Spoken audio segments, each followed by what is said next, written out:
It's time! Destination Quarantine Time!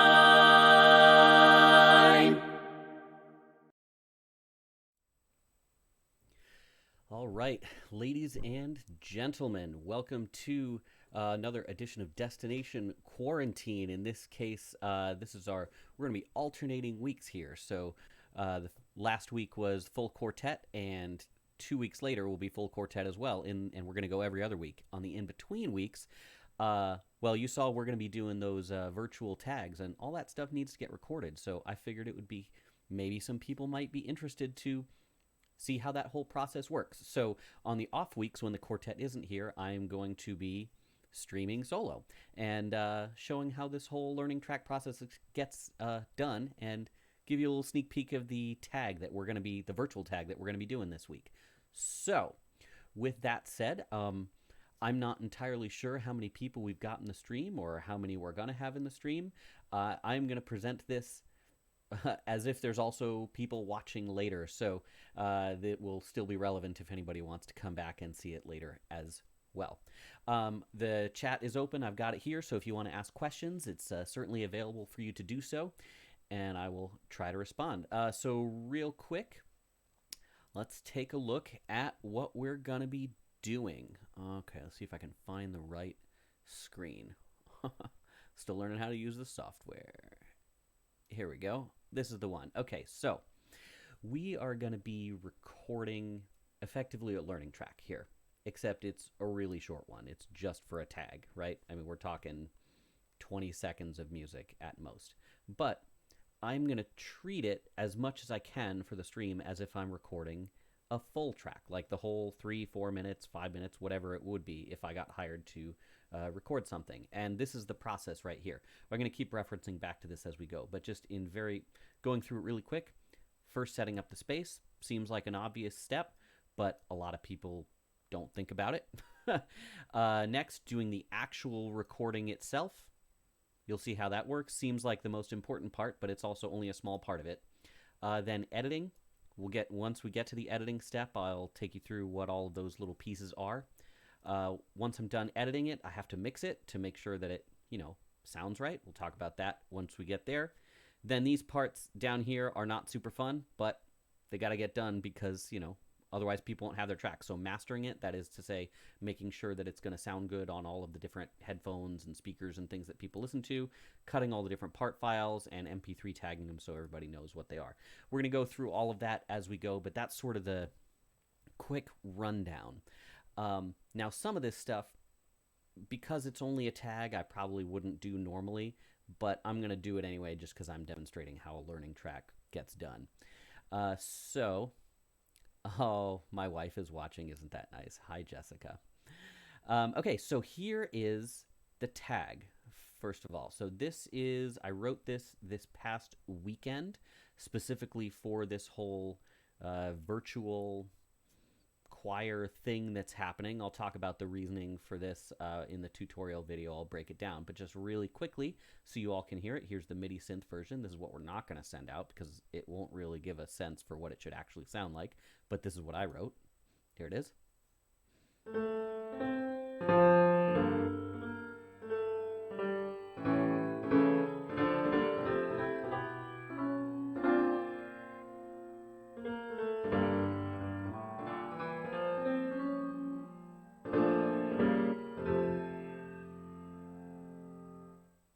Cool. So you get a feel for the chords that are basically there. That said, I'm going to close this out because I always like to have actual physical paper when I record learning tracks. Right now I've got multiple monitors set up because of the broadcast, but usually it's just me and my my laptop or my desktop or whatever I'm doing it on, and I've just got the one screen, and it's really difficult to go back and forth between a music file and the recording software, so I just print it out so I can have it on paper. The MIDI file has a weird reverb effect on it, Jess says. It does. That's Finale. It does that. I'm not sure why. I guess they think it sounds better. I didn't really turn it off. It wasn't something I was super focused on. But yeah, there's a bunch of playback functions in Finale if you want to get it to sound right. That said, it's just a reference. We don't care because we're going to be recording it legit. So I'm going to switch us over to our awesome setup. There it is. So now everybody can actually see the chat. And it's not just me looking at it. So step one, we got to set up the recording space. In this case, I could just record sitting here into this microphone, but I try to never record sitting down if I can avoid it. Because, you sing better when you stand. Your whole mechanism is upright and open and ready to work. So I will pretty much always stand. So this is going to be a little bit of an odd camera angle. There we go. Tilt that up there so it's set for me. You're looking at my belly right now. I'm sure you're getting a nice view. Now let me tilt this back so you can actually see me. There we go. There's me. Okay, so next up, we got to set up the file. So I'm going to open up Nuendo. That's the software that I use to do my recording.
There we go. How about now?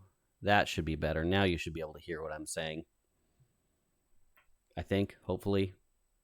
We'll find out in a moment in the chat. I'm still, like I said, all this software is new. I'm still learning how all of the settings work. It seems to be working the way it's supposed to. Reset the volume. There we go. Hopefully that'll work out. Okay. All right. As we get into this, we'll balance it out and see if it's any better. Okay. So moving on to the recording step. So I use Nuendo.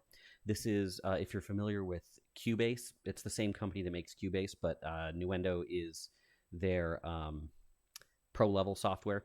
I've just been using it for 15 years or something like that. It's just it's the software I'm used to using, but you can use almost anything to do it. When people ask me what I recommend, I usually say Reaper. It's a really good place to start, and you can try it for free. So, okay, so I need to set up the file.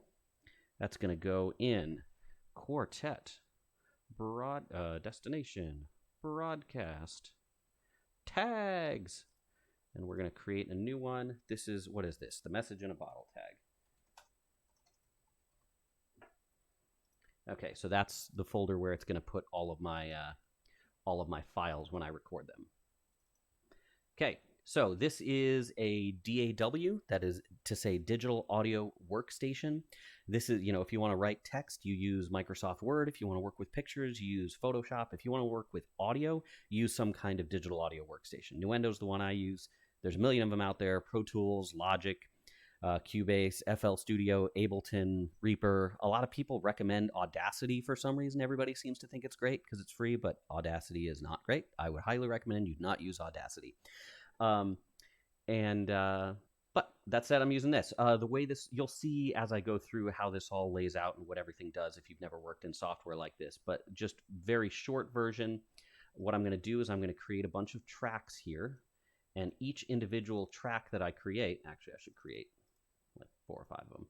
Each individual track that I create, I can record audio into them each one at a time. So just to give an example, I can record this, and there it is. You can see that file right there. And if I play it back, I can record this, What that then lets me do is record onto another track. I can record this, Now there's two of me. Doot, doot, doot, doot. Yay! Except I'm not going to do it with just stupid doots. I'm going to do it with the actual tag itself. So, here we go. We've got the message in a bottle tag.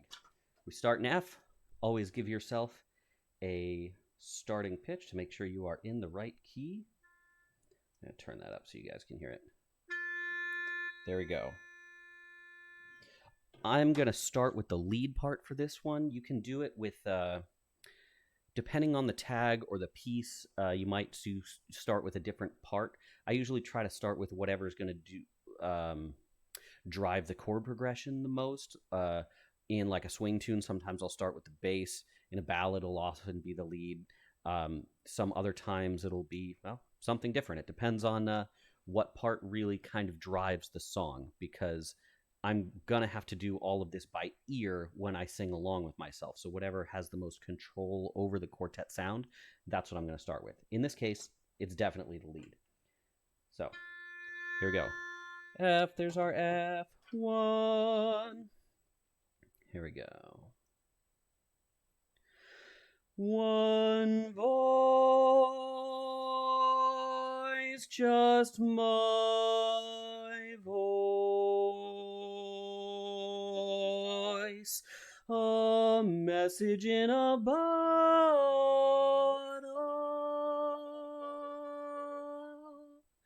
I will send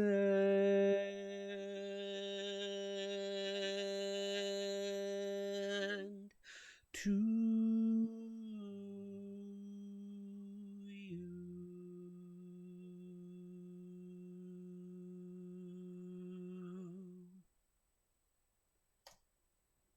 Hopefully that'll work. We will find out. I think the mic might have been a little hot, but yeah, we'll give it a try and see how close I ended there. Do's where I should have been. Okay, so I went a tiny bit sharp, but that'll be enough. It's close enough that I will be able to fix that later. Now, notice I'm going to say a lot about that, about fixing it later in Melodyne. When I get to Melodyne, I'll talk about it. But the short version is that, well, there seems to be this idea out there that pitch correction or auto-tune or whatever is cheating, and you can only, you can make anything sound good with auto-tune, and it's just not true. It really has to do with the basic audio engineering principle of crap in, crap out. Like, the closer you are to perfect going in, the better you can make it sound. If it sounds bad going in, it's going to sound bad coming out. So that said, I've got like 15 years of practice now on what kinds of things Melodyne can and can't fix, and how much it can fix and still be noticeable. That's going to be close enough that it'll be able to do it. Now, if I wanted to take the time to record the whole thing and make it perfect and skip the entire Melodyne step, I could do that. It would take a lot longer. And time is money. If I can get it 95% of the way there in 20 minutes, and then do the fixing of it with Melodyne in 10 minutes, then it only took me half an hour. Or I could spend 3 hours recording it to get it perfect, and then I just wasted 2.5 hours worth of time that I could have spent working on another track. So it's more a matter of cost, money savings at this point, or time savings, I should say. Now, with something this short, I probably could just straight up do it without Melodyne, but I want to show you the entire process for the learning track. So let's listen back to that, make sure that it's good. We've got our lead part here. One voice, just my voice, a message in a bottle,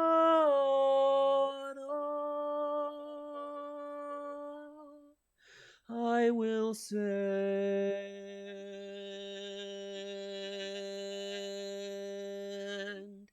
to you.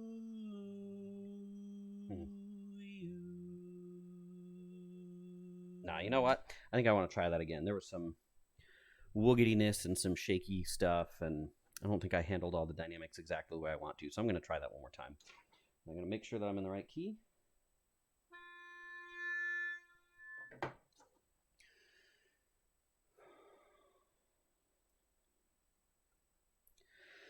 One voice, just my voice,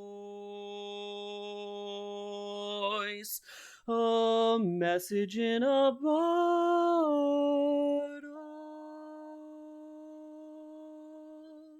Nope, I don't want to flip into falsetto there. I didn't like that. I'm going to try that again. I might flip into falsetto on the part because it'll be the third of that chord.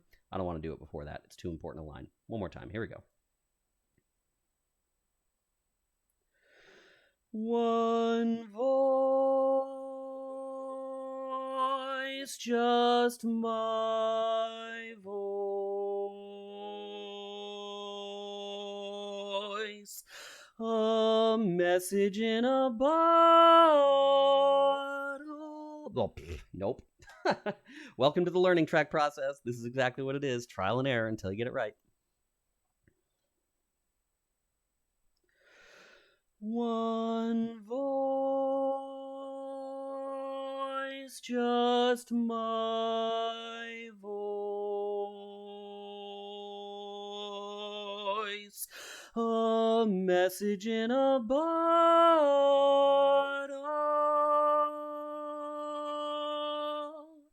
I will send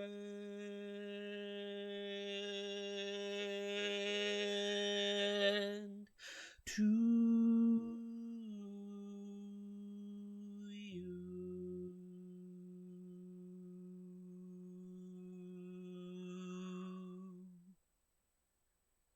Hey, I think that one sounded a little better. Okay, we're going to go with that one.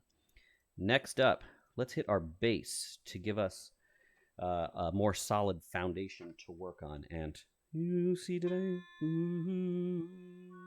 ooh, I ended pretty far away, but it sounded good enough that I'm going to go with it. So, bass is up next. Here we go. One voice, a message in a bottle. All right, let's get that right.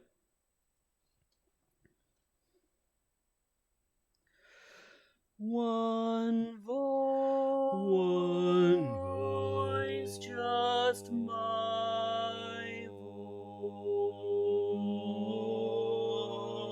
voice, a message in a bottle.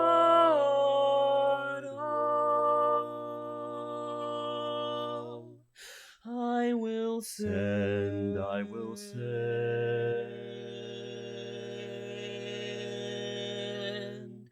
to you.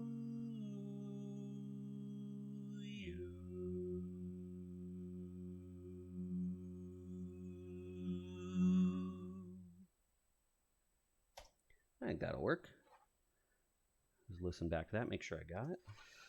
One voice, just my voice, a message in a bottle. I might record the lead part there. I will send to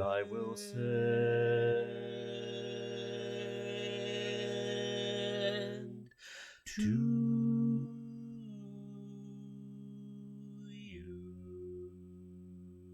If I was being really picky on that, I'd go back and record that T on the 2 to make sure that they were synced up, but that's something I'm going to be able to fix in Melodyne later, so I will do that. I think I'm going to probably want to come back and record that lead part on Bottle again, but let me get the tenor part in there and see how I can make it fit. So we'll do the baritone first. Here we go. Let's make sure I know my pitch. One voice. There we go. One voice, just my voice, a message in a bottle. Sing the right notes there. One voice, a message in a bottle, message in a bottle. 1135. Wait, is that right? Yeah. 1135. No, it's not. I'm sorry. 6613 sharp 45. That's what it is. That's why. All right, let's try that again. One voice, just my voice. A message in a bottle.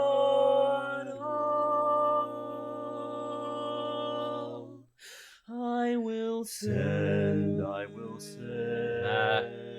Okay, well, I screwed that up, but I liked everything before it, so I'm going to keep that. I'm just going to start there.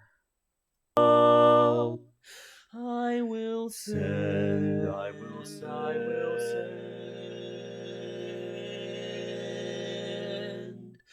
to you.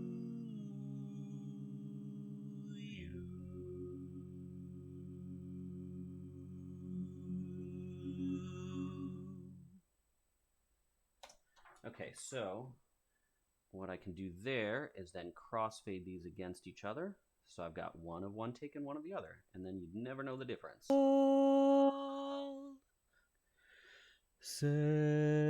Like that.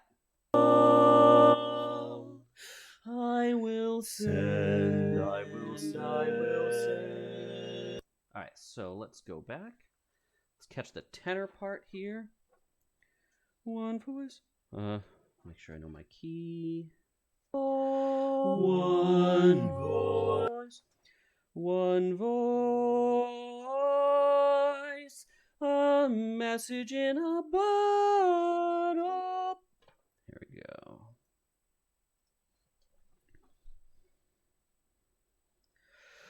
One voice,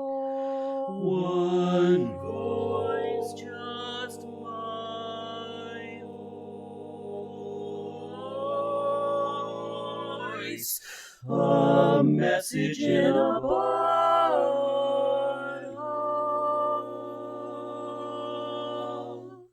I will send. Whoops. Gotta sing the right tenor note. And I'm definitely gonna have to re-record that lead part. Let's see, check the chat. I don't know you. Yes, I did write it. That doesn't mean I have it memorized. All right, let's check this part first. One voice, just my voice. A message in a bottle.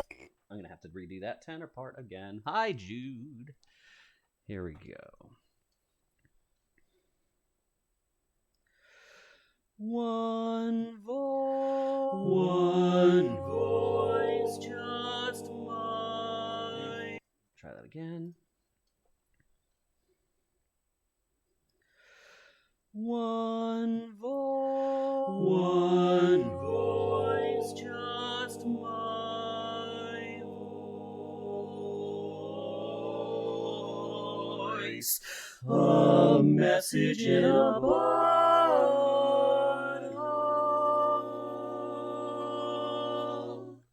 I will send. Okay, well that was better. One voice, send, I will send. I'll get the right notes on the tenor part here. I will send. I will send. Meh. I will send. I will send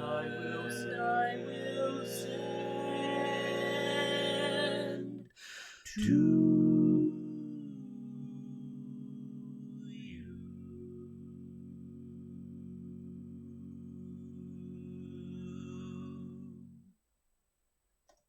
Send to you. Yeah, I think I got the right notes there. Double check that this all sounds good. I will send. I will send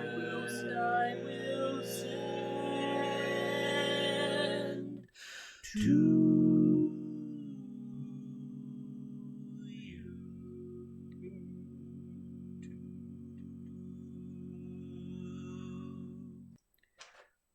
Close enough. I will be able to clean that up, no problem. Now, unfortunately, I gotta redo this lead part here because that was no bueno.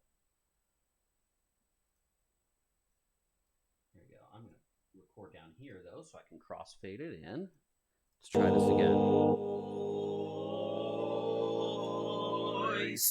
A message in a bottle.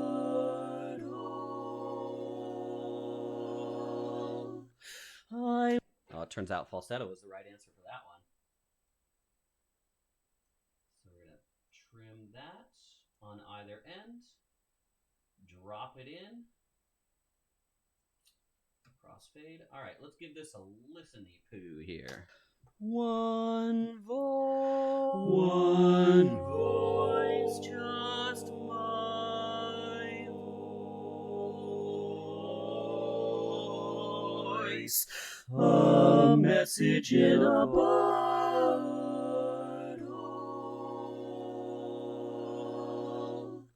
I will Send, I will send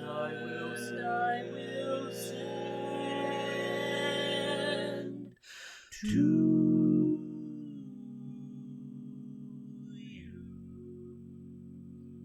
All right, so those last couple of chords sound wrong because they're balanced incorrectly, and that's definitely something I will be able to fix later. So I would say that's good for the recording piece. Our next chunk is editing. So you will sometimes, depending on the project, editing and recording can, at least these parts, the choosing which take you're going to use and trimming the files, they can kind of blend in with the recording step if you're the only one working on it. If you're doing something with a quartet or whatever, then you're going to need to probably take a bunch of takes and edit it all down later. That's actually something I'm working on for Destination right now. For just when you're just doing yourself, though, I mean, you saw, I knew when it was good, I knew it was bad. I would just delete, trim, do what I needed to do as we go. So I've kind of already done the choosing of which take I was going to use, and the trimming. I've already done all of that stuff, so I am not too worried about that. Although I can trim that a little bit just to make it easier later in the editing process, or in the pitch correction process. So I am going to shift the mic back down so I can be sitting because I am done singing. Here we go. Hopefully you can still hear me, and now hopefully you can see me. Let me double check the camera angle. Are we good? Switch over to self. Hey, look, there's me. Oop, camera's a little high. There we go. I'm back. And here we go. And everybody can still hear me, and hopefully you can still hear the computer. All right, so there is supposedly software that will allow me to go straight between Nuendo and Melodyne. It's called Melodyne Bridge, but it doesn't really work all that well, and frankly, it's easier to just do it this way. So this is what I'm going to do. Oh, I should probably save this file before I lose something, huh? Message tag. Here we go.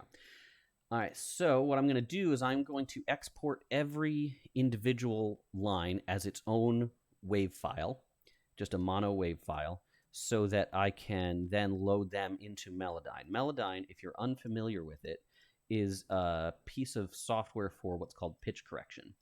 The word that you've probably heard used before is auto-tune. That auto-tune is to pitch correction what Kleenex is for tissues. They are a specific name brand that's just very, very popular and used a lot, but it doesn't mean it's the only one. And frankly, auto-tune is more commonly used. Pre-Melodyne. Okay. Auto-tune is more commonly used in live settings. Melodyne tends to be used in post-production. So when you're doing recording projects, usually Melodyne is more popular. When you're actually working with a live musician, like on stage or something, auto-tune will do things. Now obviously auto-tune can be used in both sides. It's not like that's the only thing you can do with auto-tune, but that's sort of the traditional slots that those things line up in. So here we go, tenor. So I'm taking this track, audio 1, you can't see what I'm pointing at, but it's on your screen. Audio 1, I'm exporting it as a tenor file, as just the tenor file. So I'm not going to be exporting everything else, just track 1. So export, there it goes. Now the lead is track 2. There it goes. The Barry is track 3. And the bass is track 4. There you go. So now I can save this and close out of it.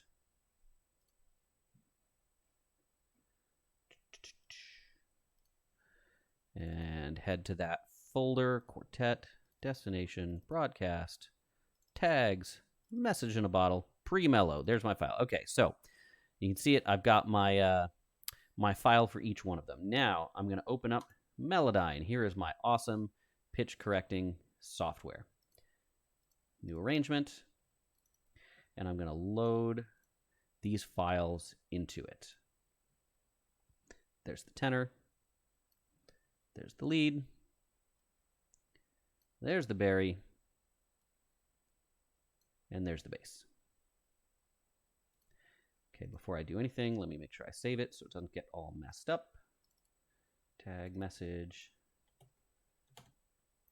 Again, this is probably a step I could skip if I really wanted to spend the time on it, but my time is better spent on other things. Like, for instance, maybe hanging out with my wife, who I haven't seen all day because I've been virtually teaching my school. So, should I hang out with you instead of recording this perfectly, Jess? Oh, she's not even listening. She's reading a book or something. Okay.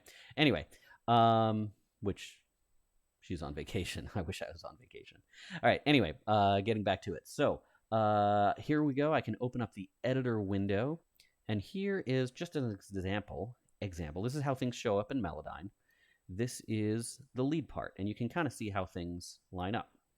Now, you'll also see it gives like a little squiggly line. That's where your pitch goes when you sing. So you notice I hit this note just a tiny bit sharp, and I did some vibrato at the end. This is what Melodyne shows you. You'll learn a lot about your own singing by plugging things into Melodyne. So here we go. Let's give it a listen. One voice. So I can already tell, like, that's supposed to be A, C, and you can see the notes are like right on the line in between A and C. I was about a quarter step sharp for this entire tag. Which, better to be sharp than flat, but I'd rather be accurate given a choice. Now, if you start using Melodyne, most likely the first time you do it, your file is going to look all over the place. Like these really flat, consistent lines here. This is about 15 years of me practicing doing this in a way and singing in a way that Melodyne likes, but frankly also that quartet sound likes. Those two things are very, very similar. The stuff that's going to make the kind of singing that will make the quartet sound good and the kind of singing that slots into Melodyne really well. It's really consistency of tone. And so if you find that your tracks are or your files are like all over the place, that's probably what it is. More air, more consistent sound, more accuracy. That's really what you want to go for. Anyway, so here's where Melodyne gets fun. I can select everything and correct them, boop, all at the same time to the nearest note. Now, are they the correct notes? Nope. I'm going to have to go through and change them around because Melodyne didn't get everything right. And in fact, I'll probably get pretty close by bringing everything down half a step. One voice. Now, if I want to, I can make these notes crazy. One voice. But as you can hear, the farther away from the original pitch you get, the more computery, robot-y it sounds. So you want to make sure that your original recording is as close as possible. So here we go. Let's chunk through these things. Yeah, keep it like that, Jude says. No, I don't think so. That's not how the tag goes. All right. It's just my voice. Okay, looks good so far. A message in a bud. Yep, those notes are correct. I will say to perfect. All right, all of our notes are correct. Let's add in our bass. We're going to select all, correct to nearest pitch. Definitely some of these are going to be wrong. Like, for instance, I can already tell that's wrong because both of them are supposed to be Fs. And this is supposed to be a G down here. All right, so here we go.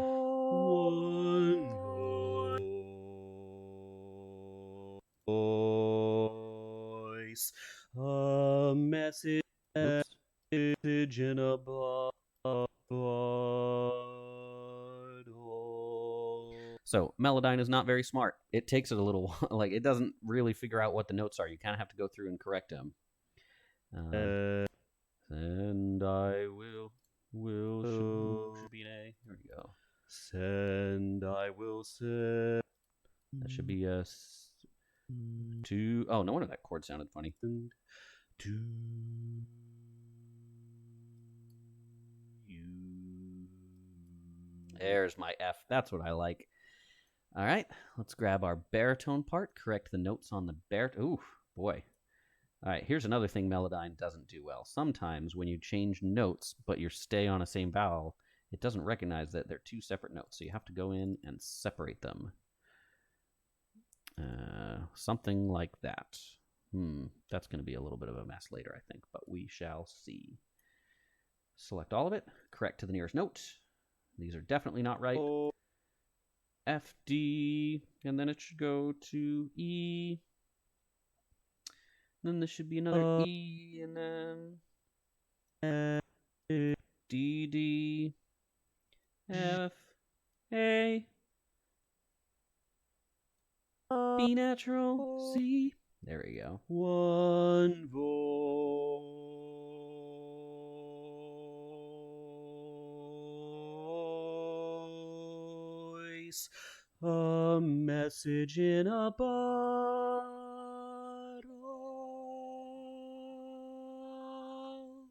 There you go. All right, so send.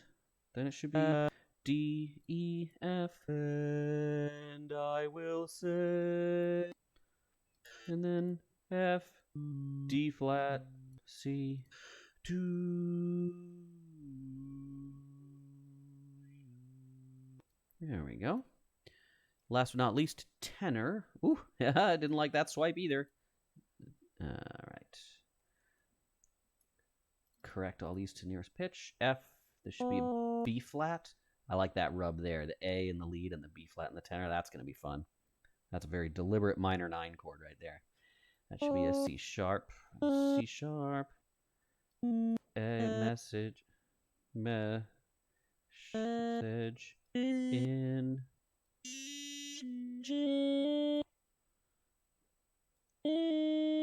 Wait, hold on. a message in. Oops. That's all the word mess right there. Message in a bottle. Here we go. A message in a bottle.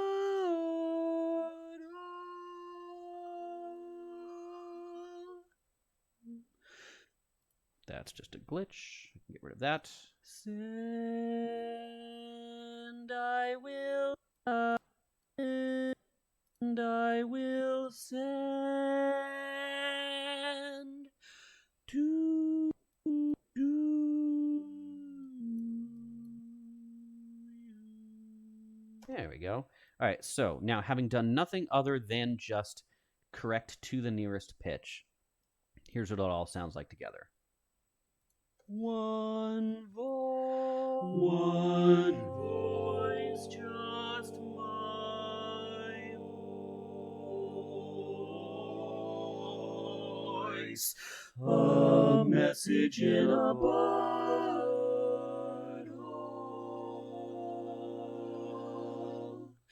I will send, I will send, I will send, I will send to you.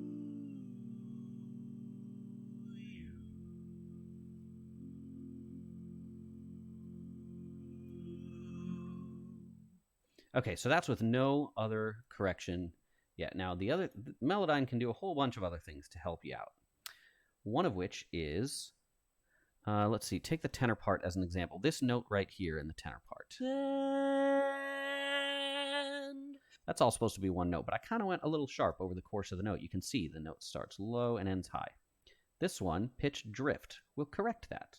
So I can just select everything and even out the pitch drift.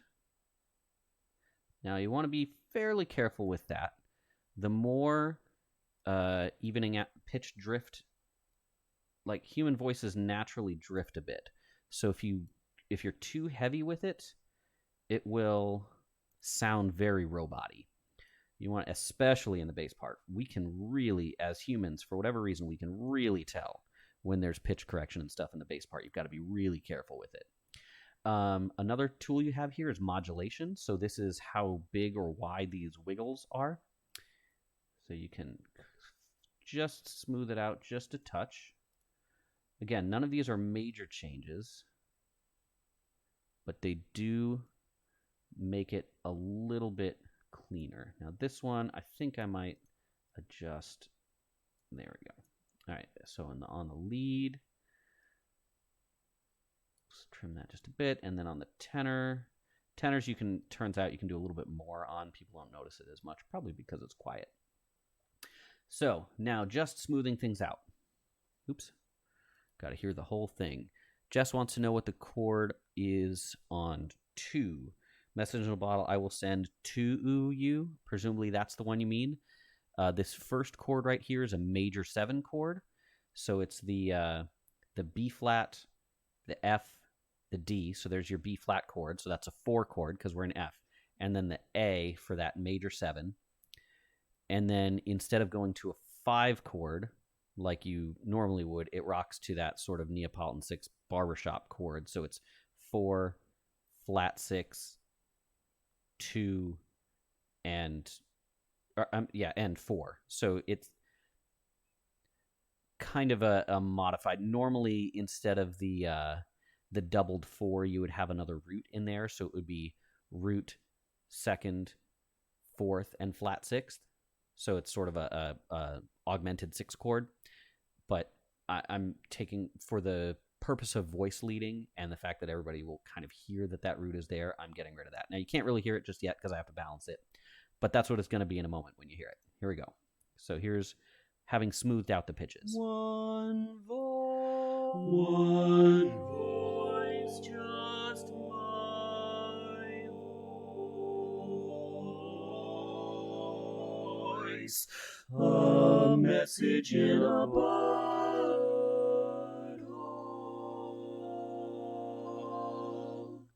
I will send, I will send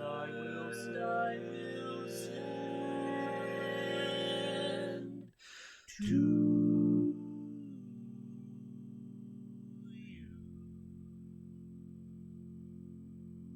There we go. Not bad. Now there's some sync issues here, so I want to fix those first. So here's where the next set of fun stuff comes in. Move notes. I can literally take a note. I want this to go this short. One voice. Now, obviously, I'm not going to do that, but it does give me some fine-tuned control to make sure that everything is really lined up the way that I wanted it to be. There we go. Let's give that a listen. One voice. Yeah, so those ones are not really coming in exactly together, probably because of that. Let's try that again. One voice, just my voice. So that swipe is not together either. I think we need the bass to swipe a little earlier. The tenor to swipe just a hair later.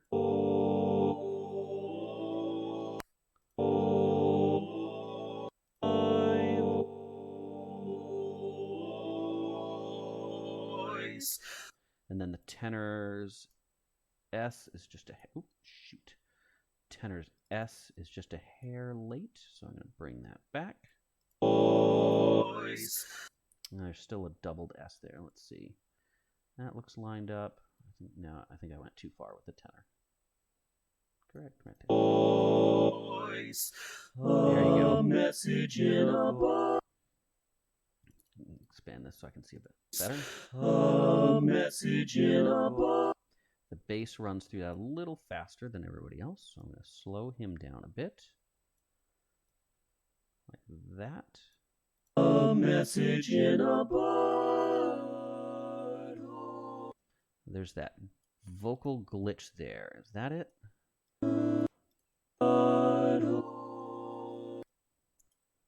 Bring that back.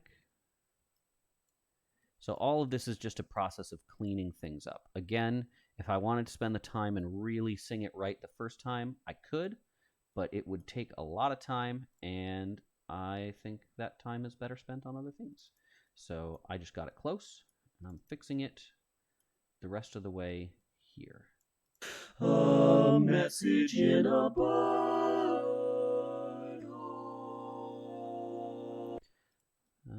Our baritone has a little bit of a blurp there. Let's clean that up a little bit. Oops. No, hold on, redo it. I like that. Select, I want to smooth all my transitions just a bit. Smooth all my transitions just a bit. All of these corrections are just ever so slight. I don't think I wanted to do that. Just to take the rough edges off. One voice, just my voice. See right there, there's a little too much. That swipe there's a bit too fast from the baritone. What did I do?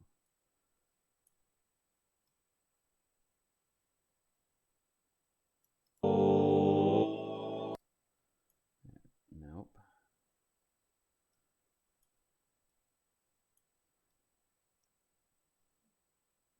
Okay, so what I'm going to need to do is separate out the tail end of this note. There we go. Unmodulate that a little bit to smooth that out. Bring that up.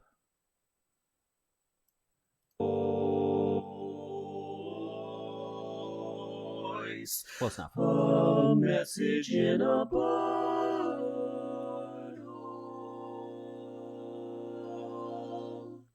I will send. Okay, let's line up that send. I will send. Will send. I will send. I will send. I will send. Okay, so now the lead crescendoed a little bit too much, so I'm gonna drop the volume on that just a bit. Slice again here. Pitch these things also, they're exactly the same, and bring that up. Here we go. Send. I will send. I will send. I will send. And our Ds, let's see, we got to sync them up. Our Ds are not exactly together. Looking at it, it looks like the bass and baritone might be a little bit late. So just back that off just a hair. Back that off just a hair. Close enough. Oh, and now those T's are ragged. Let's bring that together. Put that there. Try that.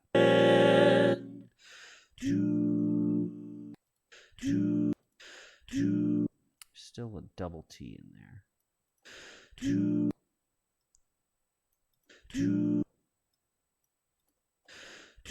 There it is.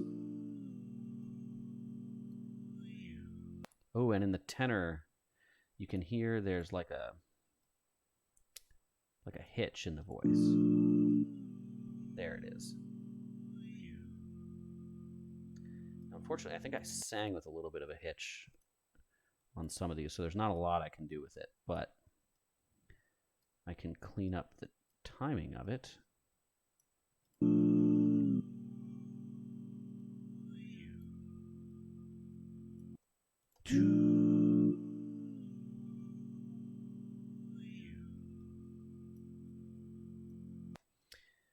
Okay, so that's our pass for sync. Let's just listen once to make sure that's all clean. One voice, just my voice. A message in a bottle.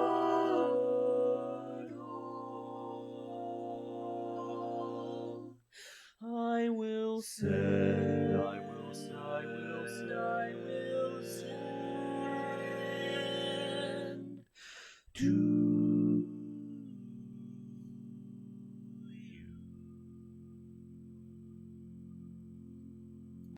Okay, now the only thing left to do, I want to rebalance some of these chords because they're not quite where I want them to be. Like I want to bring that out a little bit. One voice, just my voice, a message in a bud. That's a little too loud. I need a little more of that note. A little more of that. Message in a bud. More 9. A little less 5. A message in a bud. I'm sorry. This was 3. This is 9. A little less 9. Message in a bud.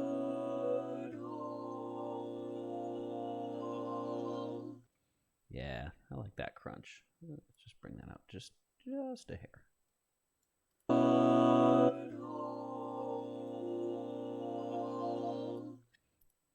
And we want our 9s to be 9 chords to be nice and consistent and even. So I'm going to do that.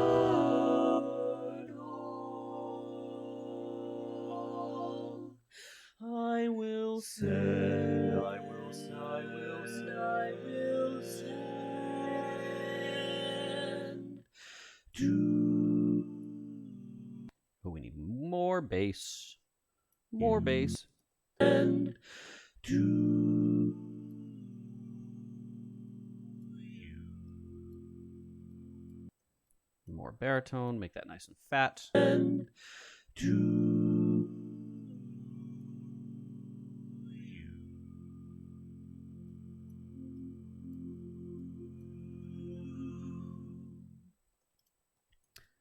I'm going to change the pitch on that just a hair. Bring it down just a couple of cents. Okay. To you.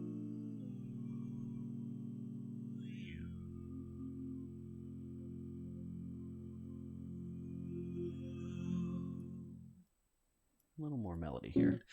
To you.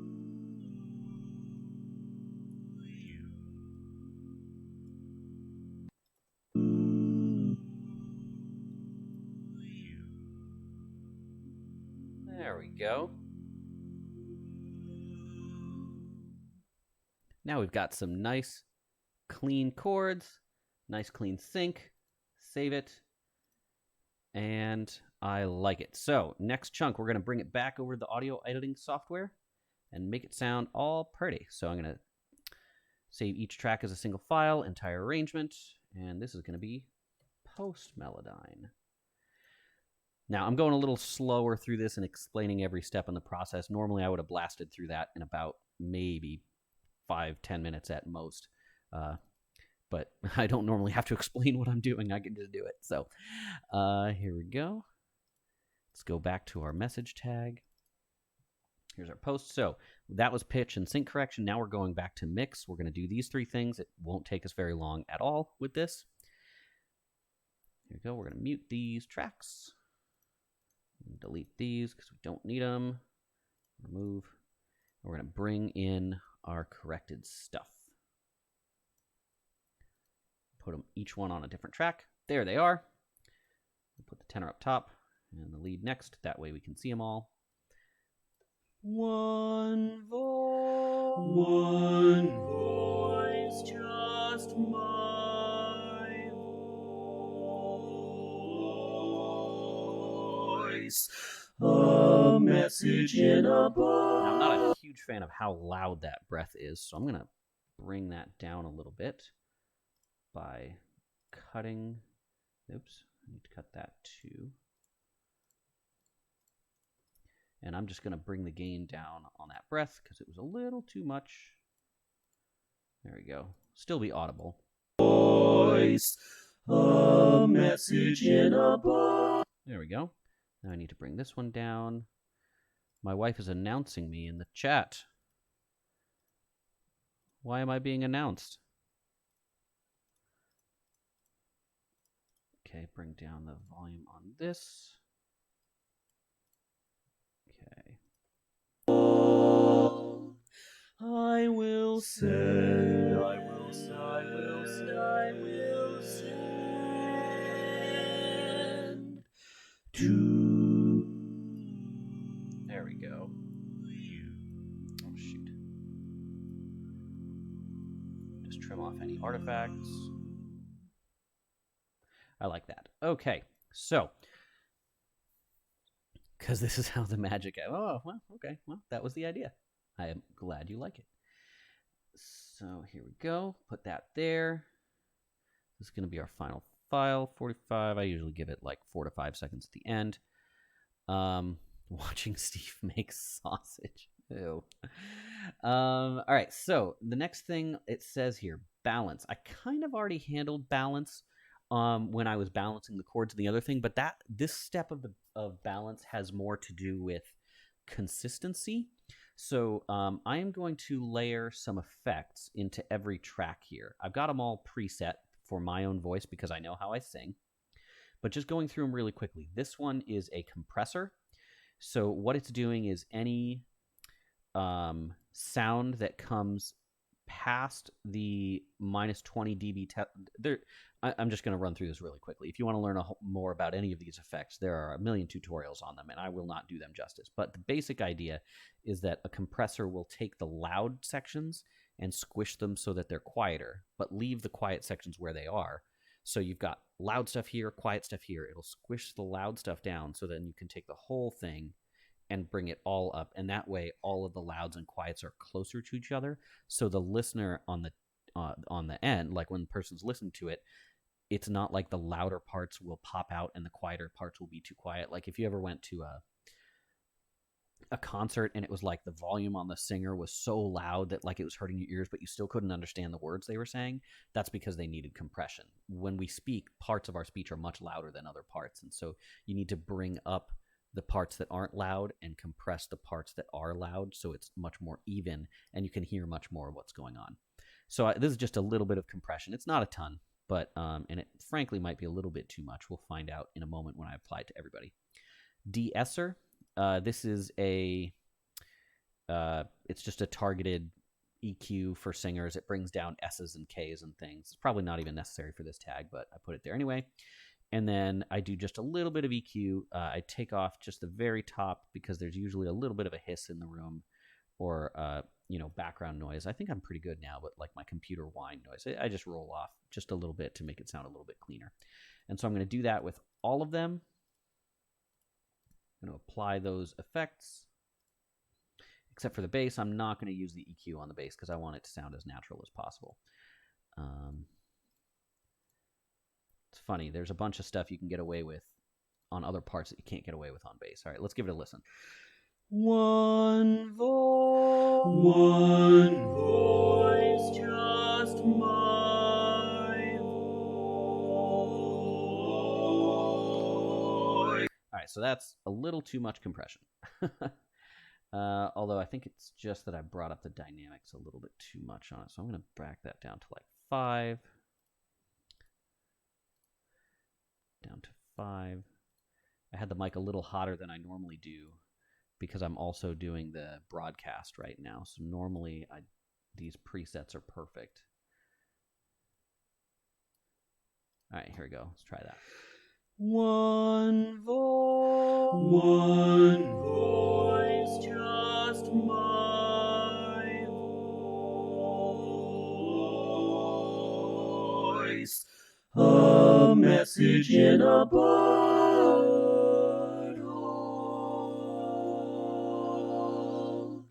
I will send, I will send, I will send, I will send to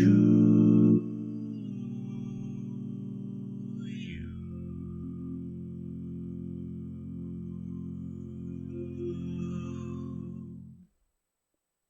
Cool. All right, so that's balanced out better. Stereo image. Now, nothing sounds good. This part, if you're watching on a speaker or something, you'll probably want to turn on or grab some headphones for this section. Oh, man, how did I not talk about headphones on this?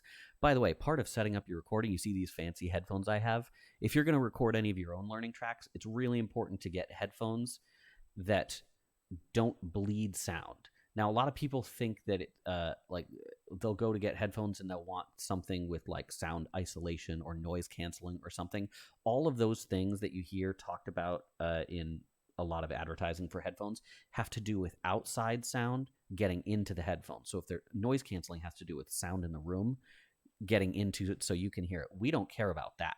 What we care about is sound from inside the headphones getting out to the rest of the room. Reason being, you're right here in front of the microphone. And so if the sound is getting out of the headphones and also going into the mic, then you're recording yourself and the stuff you already recorded that you're listening back to in the headphones.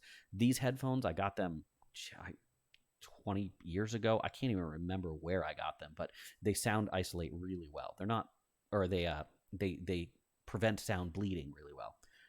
I'm not sure, like, I mean, they're not super comfortable. So I got to take a break. I usually use other headphones when I'm just listening for pleasure, but they do a really good job when I'm recording. So that's what I use them for. You can also do it with earbuds. Earbuds are really good for this as well. But I like, for instance, I've got these. I love these headphones. They feel great. They sound great. They're super comfortable, but they bleed sound like crazy. So I can't record tracks with them because they end up sounding all messy and muddy and having extra sound in them. Anyway, so like I said, you're probably going to want to use headphones for this next chunk here. Hopefully I blabbered enough to give you time to go find some. Because part of what right now, everything is centered. So we've got 2 ears, left, right. Yeah.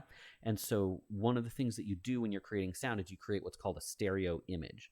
Everything is recorded into one mic, but you want, for the listener, you want it to sound like it's a full ensemble. So here's how I'm going to do it. I'm going to take each track. So here we go, tenor, lead, bari, bass. And I'm going to spread them out. I usually do it the same as whatever quartet I'm with at the time. So I'm going to put the tenor, here, let me just solo this so you can hear it. So here's the tenor part. Here's in the center. Here's all the way to the left. Here's all the way to the right. A message in a box. Here's just slightly to the left. I'm going to take the bari part. I'm going to put it just slightly to the right. No, I guess rather heavily to the right. Then I'm going to take the lead. Oops. I'll go back down to 0. I'm going to put them just slightly to the right. And the bass just slightly to the left. And if you see that, you'll notice that that's pretty much how Destination stands. I'm all the way on the left. Todd is all the way on the right. Jude is just to the right of center, and Sam is just to the left of center. So then what you have, you'll hear the difference night and day here. One voice, just my voice. So I'm going to go back to center just so you can hear it. Here's the difference. One voice. And here it is. Here it is with the spread. I wish I could click back really easily. Oops. There's probably a way. I don't know what it is. Oh, come on. Here we go. With the spread. One voice, just my voice. That sounds great. A message in a bottle. I like that. Okay, so there's our stereo image. Were this a more complicated project than a quartet, there's a bunch of other things you can do with delay and things like that, but I'm not getting into any of that right now. And then any other effects that I would apply, I already did that. You kind of saw that part. So, I'm sorry. No, there is one other effect. How could I forget? It's like the most important one, except I'm going to apply it to the whole thing all at once. So this is where I can apply effects to the entire mix. First of all, I'm going to boost the bass a little bit for the whole mix. One voice, just my voice. A message in a bottle. There we go. So I'm actually going to turn down the bass singer just a touch. And I'm going to raise up the bass of the whole track, and that'll make the whole thing sound just a little bit beefier. One voice, just my... And then, here's the fun part. I'm going to add reverb. The settings I like to make it a long reverb time with a very, very light mix. Here we go. One voice, just my... Actually, I'm going to just a hair more on the mix. One voice, just my voice. A message in a bottle. That's too much. There we go. I will send, I will send, I will send, I will send to you.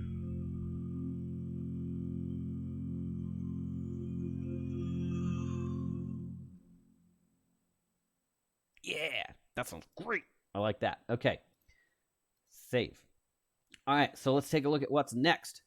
Master. So that is, it's not really relevant for this particular project, but normally if, like when I'm doing something for the CD, the next thing I do is I bounce out a master track, and I will bring that final master back into its own project file, and I'll tweak the EQ and make it all sound perfect, but that's a long process, and it's not really worth it for this, so I'm going to kind of skip it, but normally that would be part of it. So the next thing, I need to cut the part files. So right now, with everything blended or mixed the way that it is, it sounds like a regular quartet recording. Excuse me, that is my quote full mix. So I am going to export this. I'm going to make a folder. Nope, that's the wrong place to make a folder. Go back up. Here we go. I'm going to make an MP3s folder. Okay, and this is going to be 01 message tag full mix. We want it to be an MP3.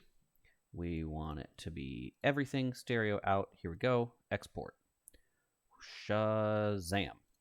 Okay, so now I'm going to save it because I want to save those settings. And I'm going to do a bunch of other tweaking, but I'm not going to save them because I want to save this thing that I did just now. So I got to make the tenor part next. I'm going to skip this ahead here just so I can check it from the right spot. Mixer. All right, tenor part. I'm going to send the tenor to the left, boost it up a little bit, send everything else to the right, and boost them, pull them back. Here we go.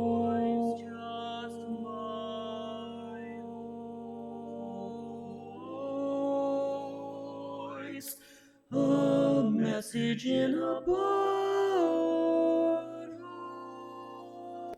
There we go. So now I'm going to export that. Here's our tenor learning track. So we change this to 2 and tenor. Export. Okay, now lead. Put the lead to the left. Bring down the tenor. Here we go. One voice, just my voice. A message in a bottle. There we go. Export. Make that 03. This is our lead part. Lead. Export. There you go. Now the baritone. One voice, just my voice. A message in a bottle.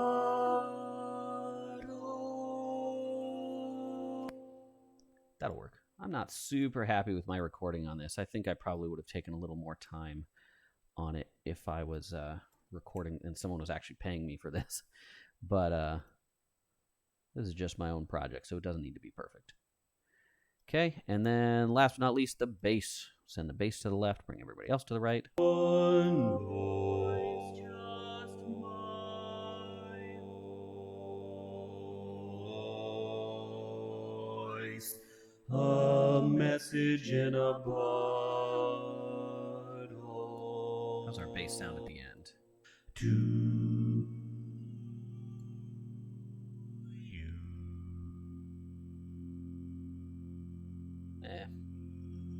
Close enough. It's a little... I'd probably want to go back and re-record that so it's a little bit softer landing on that last note, but... Okay. 5 bass. Here we go. Export that. Now, I saved it back when it was a full mix, so I'm not going to save it now.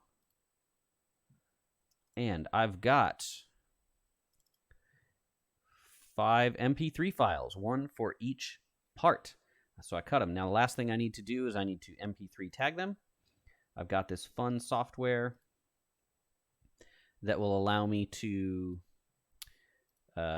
change all of like the MP3 part tagging. So this will be the things that come up on your phone as the information or on people's like dashboard display screens in their car. This is the data that it reads for that. So for all of them, I'm going to make the artist me.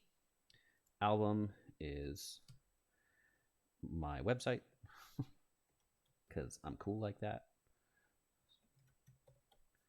By cool like that, I mean not cool at all. It's 2020. Genre, learning tracks. And I'm going to put my handy dandy logo on it because that's what I do.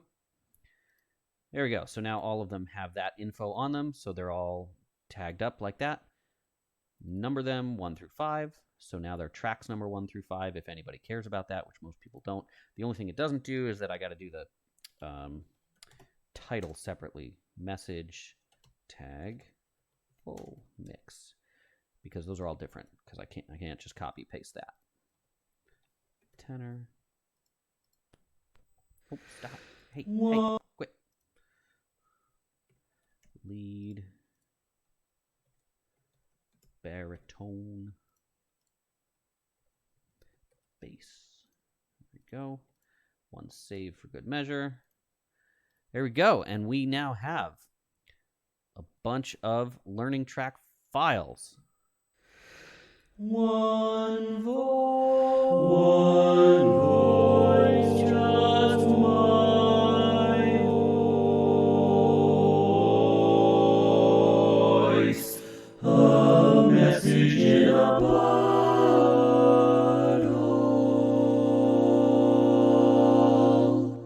I will send, I will send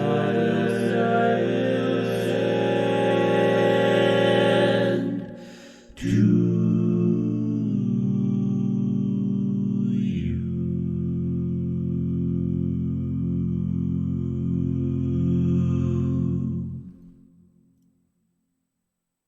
Hey, there it is. And we are done. And so the next thing that I would do is, so all of that is done. I would then, were I actually sending these to, I would send the full mix to the client, whoever it is, have them give me a thumbs up or a thumbs down, and then send payment, and I'd send the rest of the tracks. For this, though, that means that now for the next couple of days, I've got my stuff that I can send to my quartet so they can learn it, and they can send their recordings of themselves so they can do the tag tutorial video that we're going to do. We'll release that in the next couple of days. And then people can record themselves on the tag over the weekend, and we will be able to have it on our broadcast at this time next week, 8 o'clock. Next week, April 15th. That's correct, right? It's the 15th. Let me double check that. Yep, 15th. So, before I leave for the evening and go hang out with my wife, if anybody has any questions, now would be the time. It looks like there's not a ton of people in the stream. So, if you are coming to this later and you are watching back, you can feel free to email me. You can contact me through the Destination Quartet website, destinationquartet.com, or you can find me at my website, wolfstudios.net. Either of those sites have ways to contact me, and I would be happy to do learning tracks for your group. All my rates are at my website. And if you particularly like this tag and want to be part of this tag, like I said, we will be posting those tracks and the tutorial video in the next couple of days, and you can learn your part and sing along with it into your recording device and have your voice included in our next virtual tag. Yay! All right, I'm not seeing any questions come in, so I'm going to go ahead and end this broadcast. Thank you all so much for spending some time with me this evening, and hopefully I will see y'all a week from now, Wednesday, April 15th at 8 o'clock with the rest of the quartet. We've got a great show lined up for you next week. We're going to have international quartet champ Andrew Wheaton. He's going to be visiting us. We're going to be interviewing him. And we're also going to have a guest quartet, this past year's 6th place overall international Sweet Adelines quartet, Voce. We're going to have one of them come on, and they've got a little guest performance and stuff for us. It's going to be a great show. We're going to have some other fun stuff too, and hope to see you then, April 15th, next Wednesday at 8 o'clock. Have a great night.